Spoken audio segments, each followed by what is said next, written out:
Zoning boards have many options they must consider when deciding how to zone a specific area or how to address district-wide or individual zoning requests.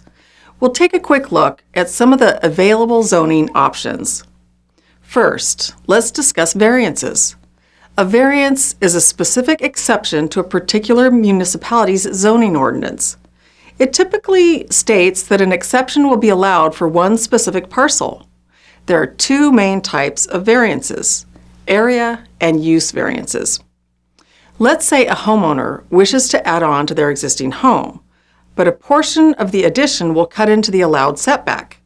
A variance can allow the encroachment into the setback for that homeowner, but it won't create an exception for any other homeowners in the same area. Then there are conditional uses. A conditional use is permitted within a district on a permanent basis as long as the governing body's conditions are met. Conditional use is given at the discretion of the governing body. These uses require conditions because without them, they could negatively impact the parcel or bordering properties. Another form of zoning is known as downzoning. This is rezoning a property or parcel in an existing classification to a classification that only permits less intrusive uses. For example, a community may want to rezone a parcel from a multifamily use to single-family designation. Next, we have what's called exaction. New developments often increase the need for improved or new public infrastructure and facilities such as water and sewer lines, road improvements, and parks. Exactions are conditions required of developers in order to get their project approved, and they can take many different forms. One example might be requiring a developer to pay for any added or upgraded infrastructure. Another may require the developer to pay additional fees to cover some of the project's impact. And yet another type may ask the developer to donate a portion of their land to provide more public space. Floating zones are districts that are permitted under the zoning ordinance but not placed on the zoning map. They're generally reserved for unique situations such as major entertainment centers or intensive industrial uses. Essentially, these are uses that are anticipated but no specific location has yet been selected.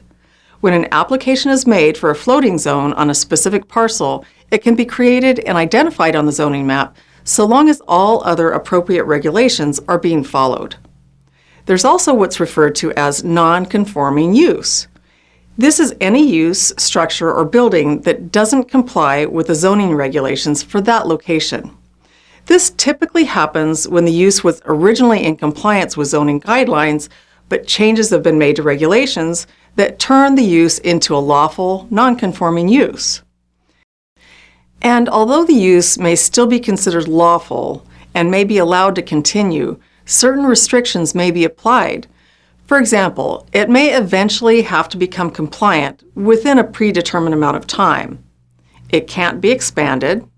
If the status of the use changes, it can't revert back to the prior use.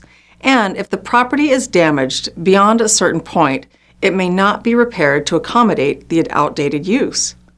On that same note, we have what are called grandfather clauses. Generally, a grandfather clause is adopted when an existing use that was originally in compliance with zoning regulations but is now a non-conforming use due to the changes made to the regulations.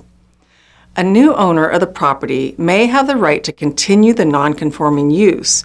However, the use may be subject to the restrictions we previously mentioned. Now let's look at moratoriums.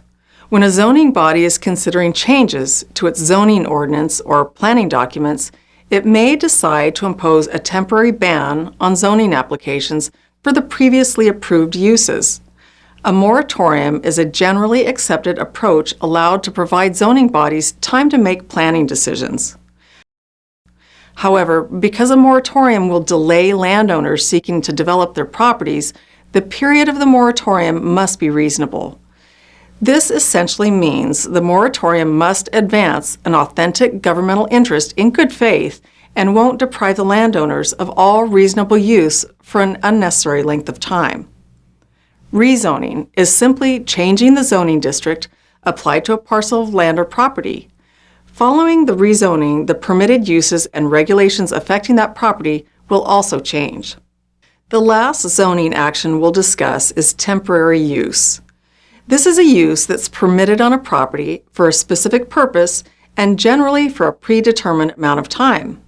Special events, such as street fairs or parades, are examples of when a temporary use would be permitted.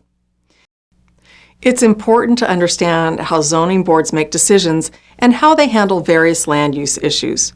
For example, if a buyer is looking to purchase a property with a non-conforming use, it'll be beneficial for you to be able to explain what that means for the future of the property before they make the decision to purchase it. These are only examples of the standard actions zoning boards may take, but it isn't an exhaustive list. It's always best practice to check the local zoning actions in your jurisdiction.